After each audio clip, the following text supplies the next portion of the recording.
Hi, and welcome to this edition of Fresh Hope for Mental Health. Our mission here at Fresh Hope for Mental Health is to empower you to live well in spite of your mental health challenge by sharing insights through interviews, practical tools for living well, encouragement, and courage for overcoming all from a Christian perspective. And now, here's your host, Pastor Brad Hafes. Hello, and welcome to this edition of Fresh Hope for Mental Health.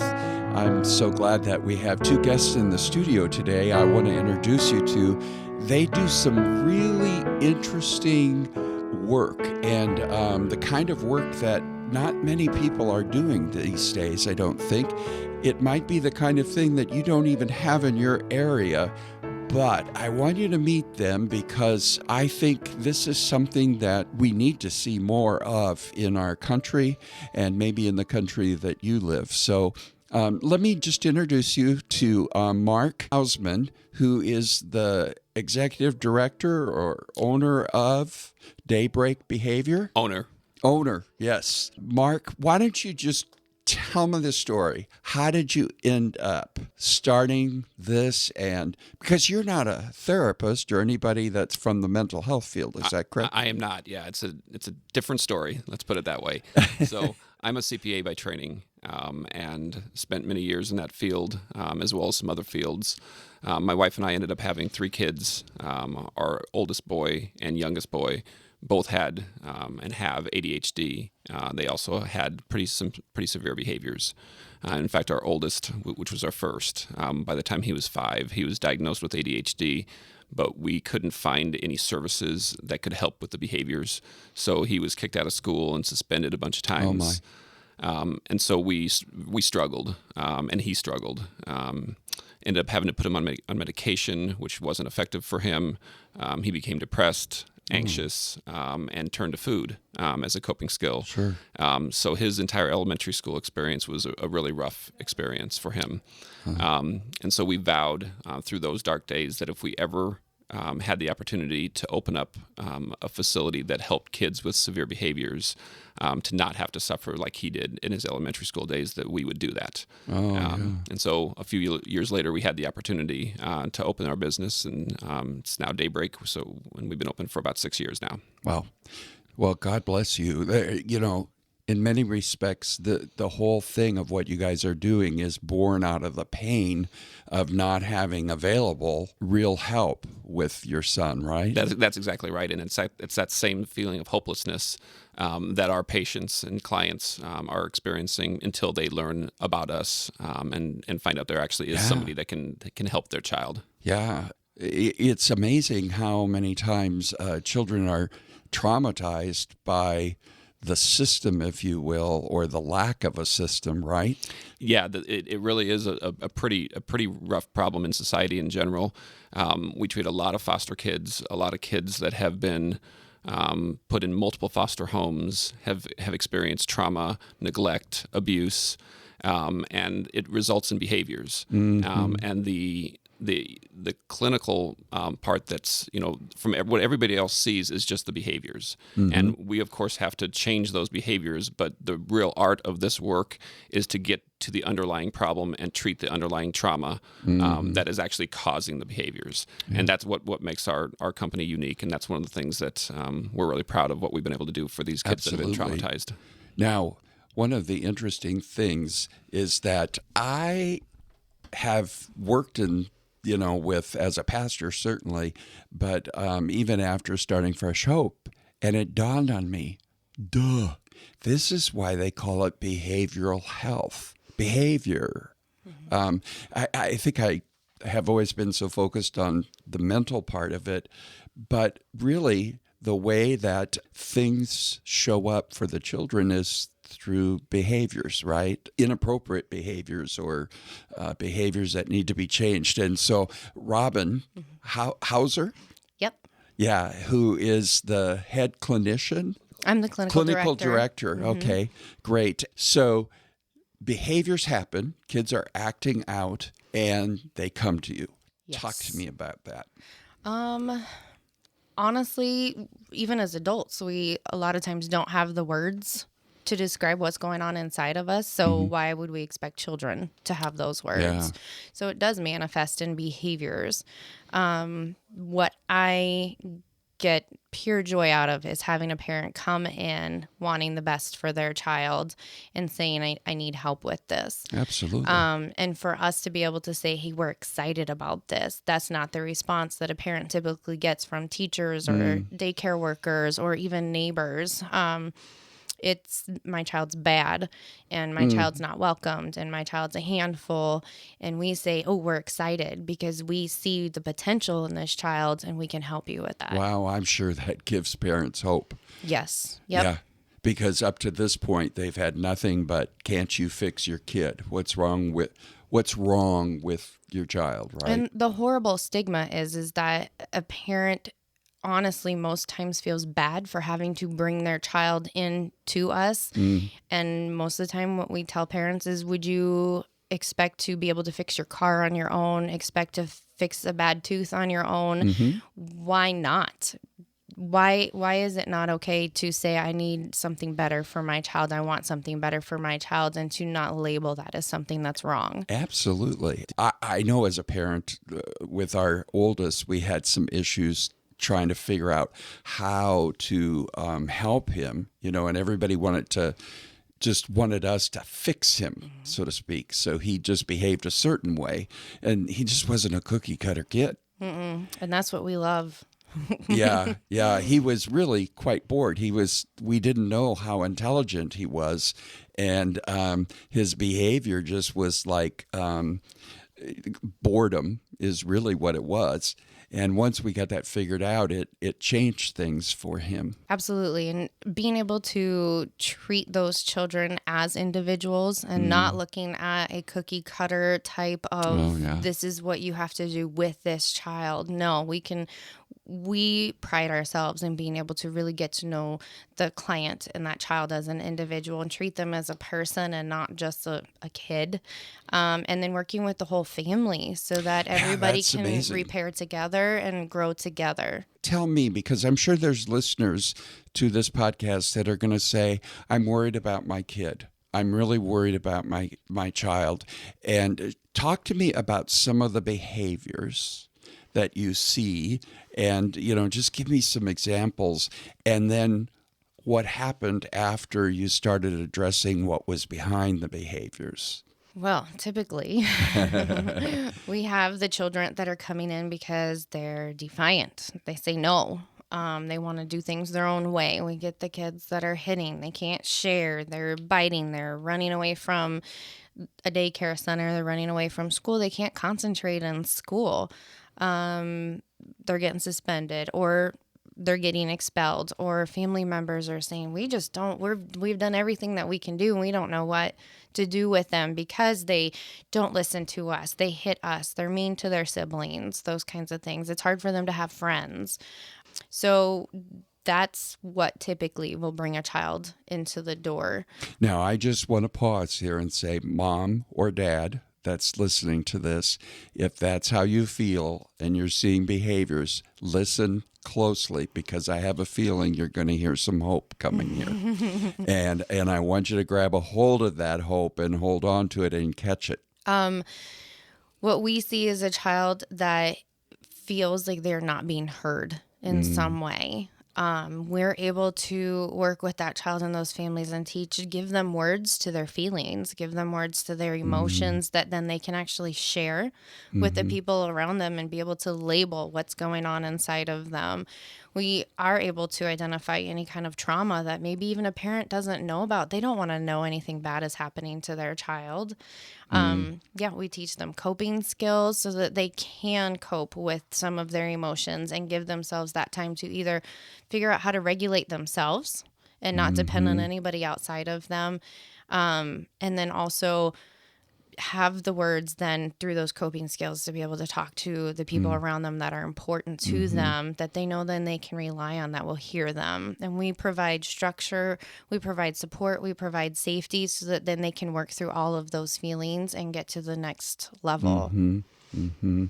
How long does that take many times? What could a parent expect as far as the length?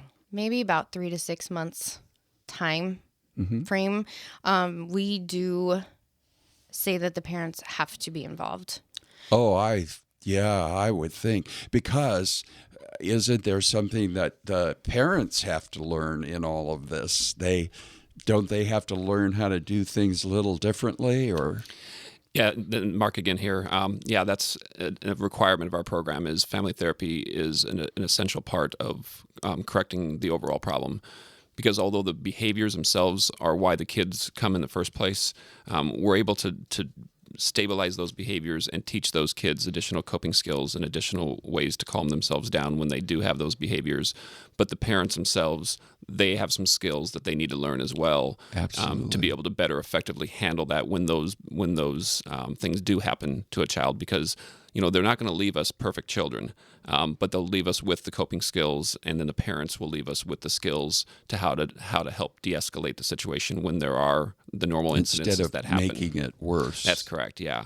And then with a lot of our children, like Robin said, there is underlying trauma that has happened in their lives.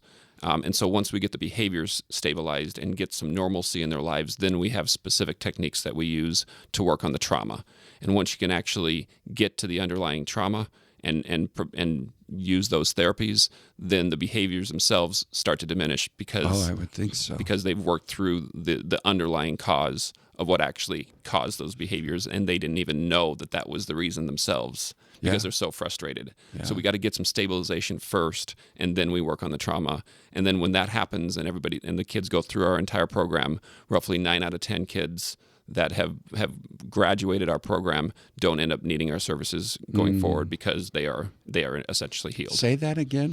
What percentage? It's 9 out of 10 or 90% historically. Oh, my goodness. Yeah. Now, parents, does that not give you hope?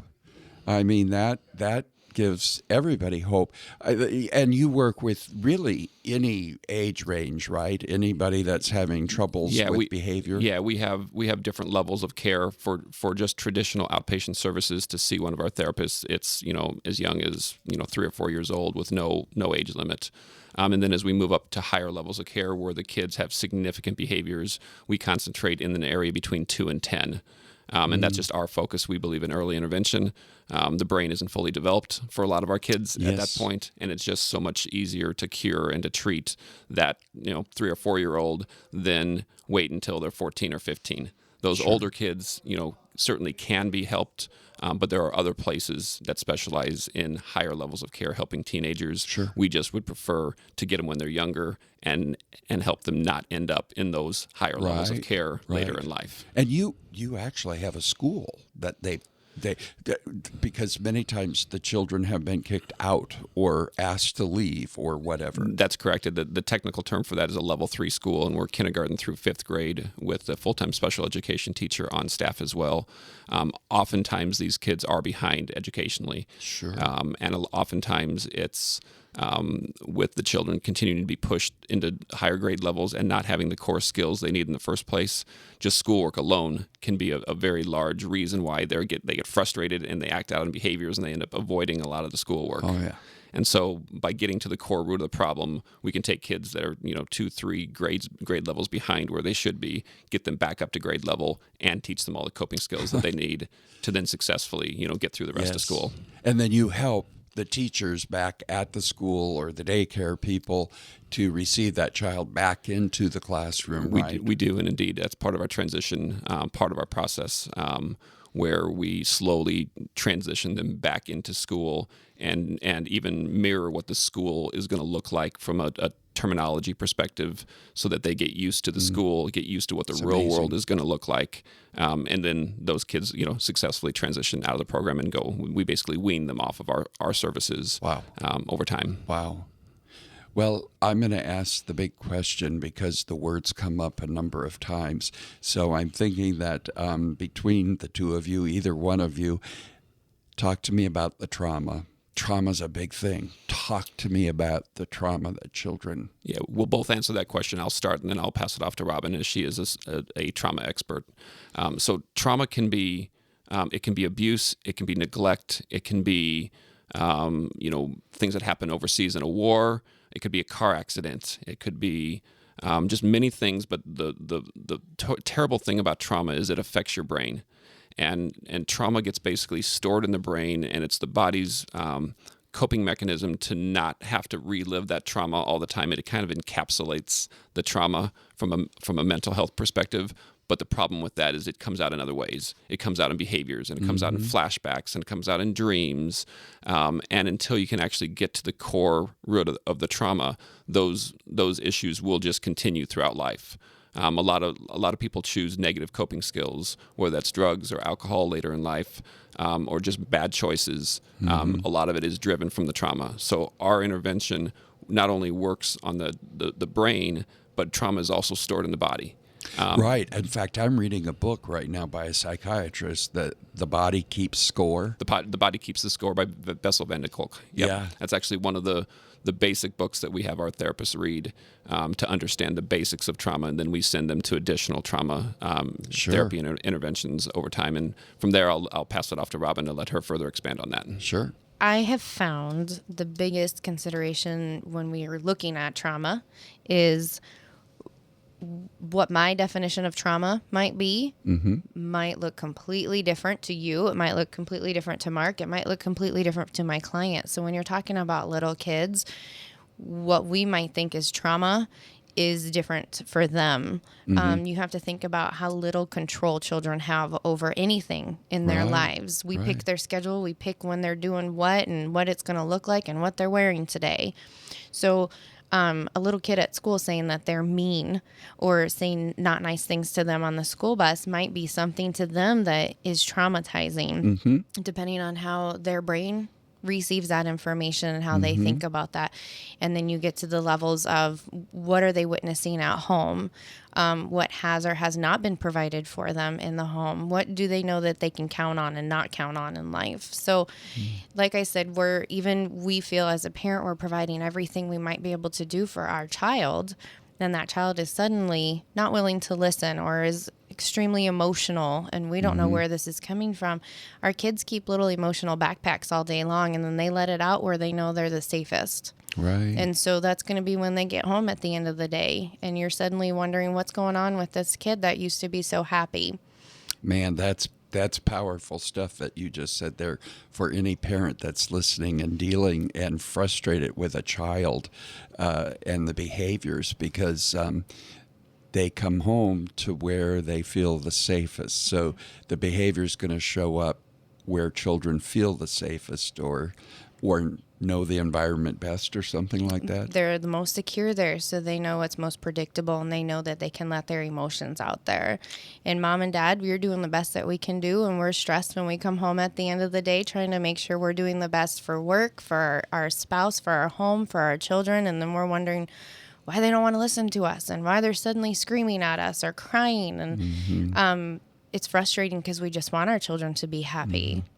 And once you get to that bottom core issue of trauma, if that's the case, then it really does start to change the behavior almost because of the trauma being dealt with. Is that correct? Absolutely. Yep. If we, as a clinician, as soon as we're able to meet that client where they're at and bring them up, we can show parents how to do that as well. Okay. So are there very many people doing what you guys do? Absolutely not. Why? I think I'm going to say definitely that stigma of, I have to bring my child in to see this person. That means I'm not doing what I should be doing as a parent, and my child's bad, and right there they're labeled. Yeah. And we have to break through that as a culture. Sure. But I think also how far we have come at this vision that Mark has had, and looking at if we can start early, we can build that resilience in these children. So Mark, why aren't there more people doing what you guys are doing the way that you're doing it? Yeah, it's a great question. Thanks for asking it. To be honest, funding is a very hard to get for children of this age. And that's really the major barrier to why other places haven't really done this. And we've just been very conservative and very innovative in terms of how to get some funding sources turned on for these children, and it's really taken a lot of work over the past 6 years just to have enough sources to actually pay for the work that we do. In fact, we've looked nationally, and we can only find 2 total companies that do the type of work that we do Oh my in the goodness. entire nation. I knew in doing this podcast and knowing that the podcast is listened to worldwide, but mainly here in the United States, that people would want to know, okay, where is it? Where can I go with my child? This gives me hope. I want to do something. And here you're telling me there's what? Only two other? Yeah, 2 in the entire nation that we've been able to find. Now, I will tell you that doesn't mean that in your local area there isn't some hope, though. In your area, if you do have children that have this, I would advise you to go to a trauma-trained therapist, at least for outpatient services, because a lot of times those services can still help heal the problem Sure. with the outpatient therapist. Sure. We just have enough need in our area that the higher levels of care that we provide, those are the ones that aren't available Right. in the rest of the country. And you're here in the Midwest, in Omaha, and certainly you would be willing to see people from other cities or other locations, but they'd have to be able to come Physically be and here. be here Yeah. for it. And this isn't something you do by telecommuting and that kind of thing. Not based on the hands-on nature of what we have to do. Yeah. So if there isn't, if they don't live close to here or a place of one of these other 2 places, then at least go see a trauma. A trauma certified- therapist, and the two of the main terms that they should look for is an EMDR trained therapist or a trauma-focused cognitive behavioral therapist, or it's also known as TFCBT. Say those things again. Yep. So the first one is EMDR, and that stands for eye movement desensitization and reprocessing. And then the second one is trauma-focused CBT, or trauma-focused cognitive behavioral therapy. Yes. Those are the main 2 in the industry. Another one that can be helpful, specifically if there's behaviors without trauma, is PCIT, which is Parent-Child Interactive Therapy. And that's also something that we're very highly trained in. And there are a lot of PCIT therapists throughout the country, and they are experts in behavior management. They just typically don't have the higher levels of care that we're able to provide. Okay. Well, that makes sense. Why, other than the funding, is there anything else that keeps the quote-unquote system, at least here in the U.S., from doing this sort of thing? To some degree, it's an education process, specifically with the funding sources, because they are used to paying for higher level of treatment for teenagers and adults, but not for a 3 or a 4-year-old.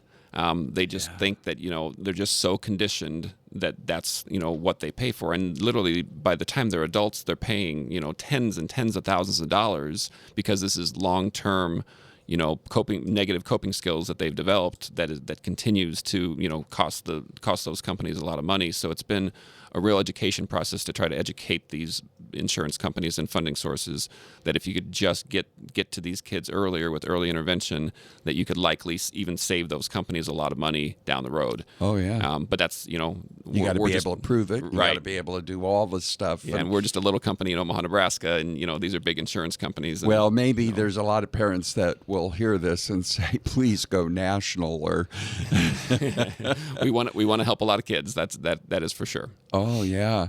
The bottom line is that if you're listening to this and you're frustrated and you've got difficulties, at least this gives you some help at knowing what kind of therapist, where to go. Because finding a therapist is like, I many times say I want to do it like speed dating for adults, where people can meet a therapist every 5 minutes and then they decide which one they want to go see, because it's sometimes that sets you back when you're trying to find a therapist. So yeah, you definitely need to ask around and find someone you're comfortable with. yeah. Now, when I think about it being here in the Midwest, if you are in the local area, I would strongly recommend, if you're having behavioral issues with your child, call Daybreak Behavior.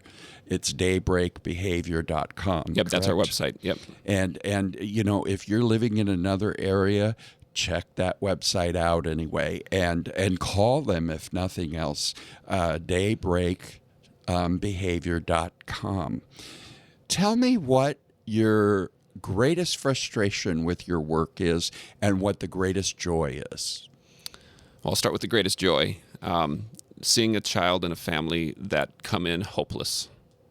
And they truly, even though they may look you in the eye and say, "Yep, I'm really hopeful that you're going to help," most of them tell us that they don't expect much from us either, because no one's been able to help their child. And then seeing them on the backside of it and happy and healthy and having the skills and literally hugs and just the emotions and all the crying, but it's happy tears versus the sad tears that they experience on the front side.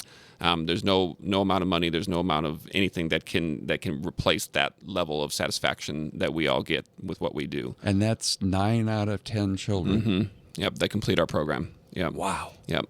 And so my answer on the other side of that question is just the opposite. It's when I see those families that there's a funding source that we can't figure out the funding to help that child, and we have to help where we can, but we know that they need more help than and we're capable of helping them, but the insurance company denies it, or there's just, for whatever reason, we just can't figure that out. Super, super frustrating. And and back in the day, before we had a lot of this figured out, that was the majority of the families we had that happened with. Well, now most of them were able to get it figured out. And some of that, and maybe this is unfair to ask Robin, since she works for Mark, so to speak, but some of that is Mark's stick-to-itness and his what am I going to call it? Attention to detail or follow through or whatever, which is probably driven deep down by that passion regarding his own, that comes from his own experience, right? I would agree with that. I'm going to say that I'm thankful for that, though, because of his attention to detail, we're able to bring in more therapists and develop their skills and bring in more families and help them out. So I'm kind of happy he's not clinical and his background is a CPA. Well, quite honestly, it makes total sense, because my experience with clinicians is a lot like my experience with clergy. It's like trying to herd cats. And they just are their own people. Now, I said that, you didn't, right? That's our everyday. but because of that, then you have somebody that's outside of that says, look, this is, and takes a very practical, systematic approach to it. Absolutely. Yep. As a clinician, we can say, Mark, this is what we see that we need. And Mark can say, this is what we can see that we can do. Right. And then he can also figure out how he can find sources or funding for whatever, right? Yes. And to see more of it covered all the time. So if you're listening to this and you're a parent, children want to make their parents happy. Children want to behave for the most part. Everybody that I know that has ended up in trouble as an adult, it wasn't that they set out to do bad things.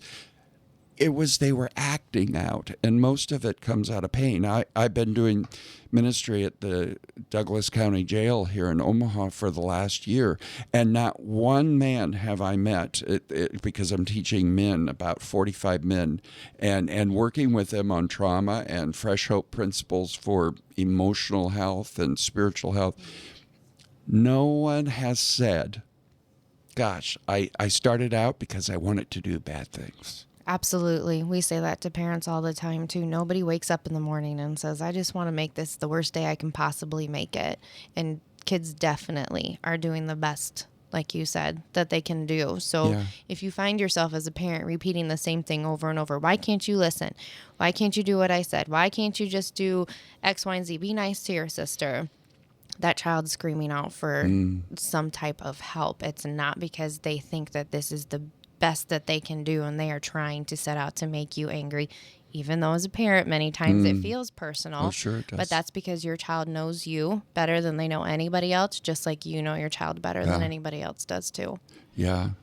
Well, would you mind, in closing today, I'd like to have you each speak to the parent that's facing this kind of frustration. Give them some hope.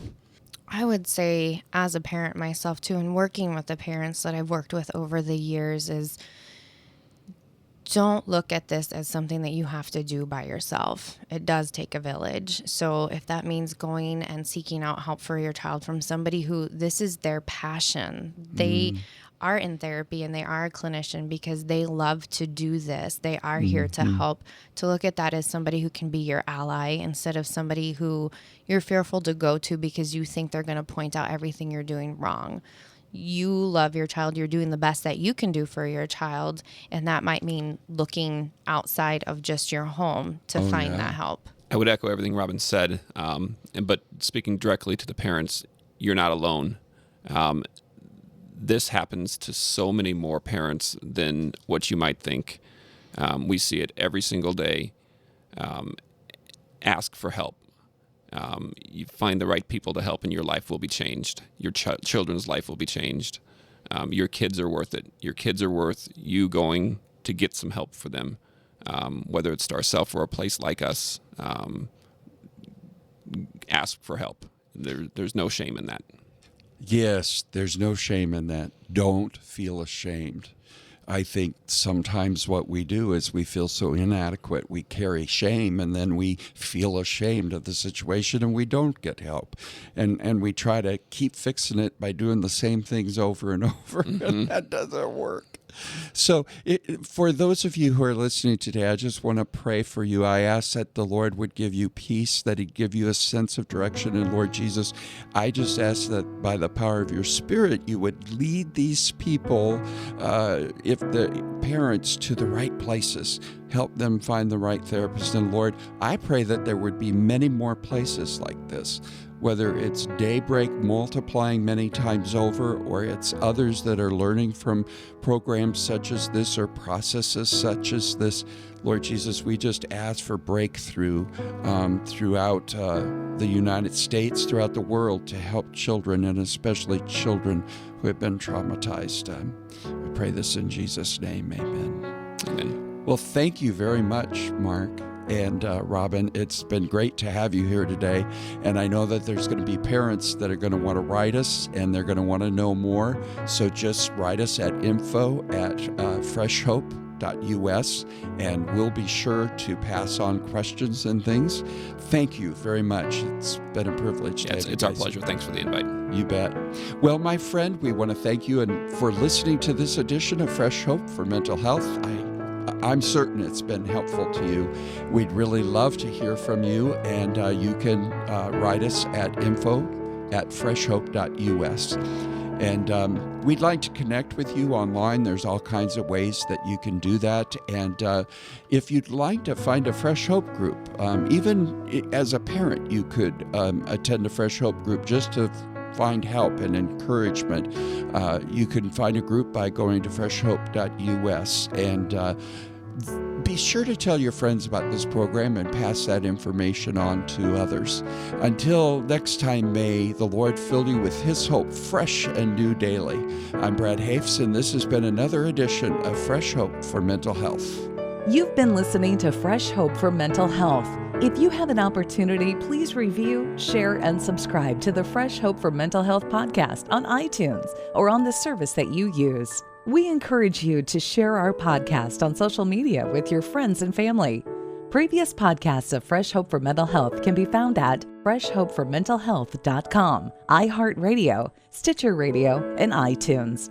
Fresh Hope is one of the leading networks of faith-based peer support groups internationally. For more information about Fresh Hope, go to freshhope.us.